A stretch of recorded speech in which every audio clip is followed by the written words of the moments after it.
하나님의 백성들에게 어떤 상황이 찾아오든 그들은 하나님의 은혜 아래 있는 자들입니다. 역사의 주관자이신 하나님께서 여전히 하나님의 백성들을 인도하고 계시며 모든 것을 통치하고 계십니다. 그렇기 때문에 하나님의 백성들은 하나님을 신뢰하며 하나님께 기도할 수 있습니다. 이 기도는 나의 의지나 또 나의 노력으로 할 수 있는 것이 아니라 하나님의 은혜가 있어야 가능한 것입니다. 우리가 이 시간 교회에 나와서 이렇게 하나님 앞에 기도할 수 있는 것은 내가 부지런하기 때문도 아니고 내 의지가 강하기 때문도 아닙니다.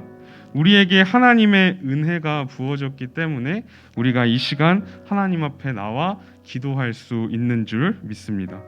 그렇기 때문에 우리는 스스로 겸비한 마음을 가지고 하나님 앞에 나아가야 합니다.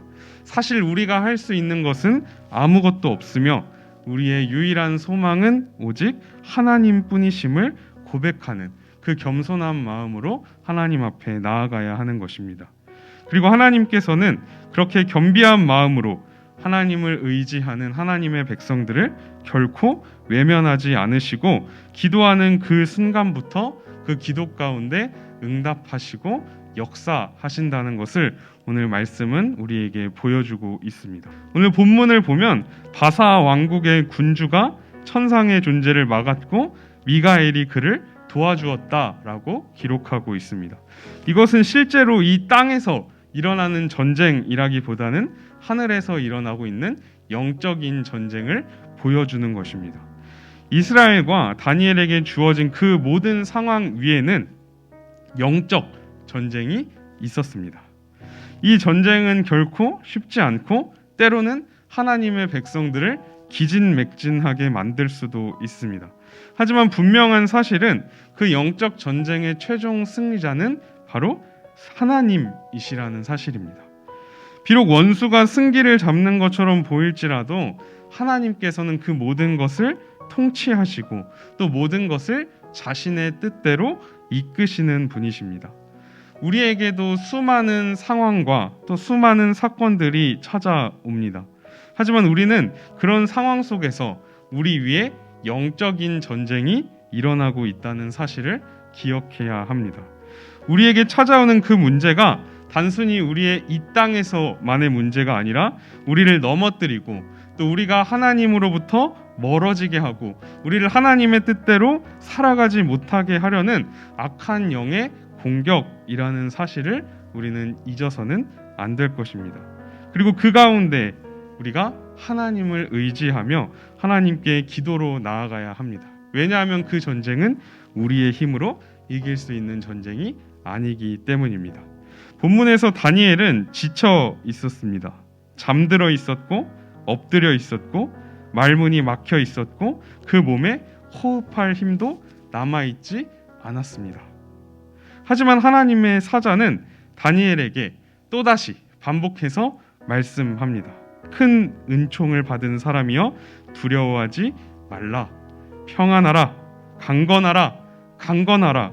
말씀하십니다. 그 말을 들었을 때 다니엘은 곧 힘이 났고 다시 말씀을 들을 힘이 생겼습니다. 하나님의 백성들의 기도의 여정은 결코 순탄하지만은 않습니다. 그것은 분명히 긴 여정이고 또 어쩌면 끝이 보이지 않는 것 같은 그런 여정이기도 합니다. 우리가 살아있는 가운데 이루어질 것 같지 않은 그런 일들도 너무나 많이 있습니다.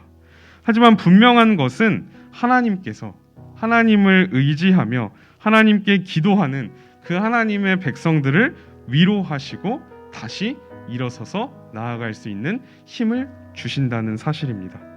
다시 일어날 수 있는 힘을 주시고 다시 말씀을 들을 수 있도록 위로하시고 다시 그 말씀대로 나아갈 수 있도록 은혜를 베풀어 주신다는 것입니다. 이 사실을 기억하며 우리는 다시 기도해야 하고 다시 하나님의 말씀 앞으로 나아가야 하고 다시 하나님의 뜻대로 살아가야 합니다.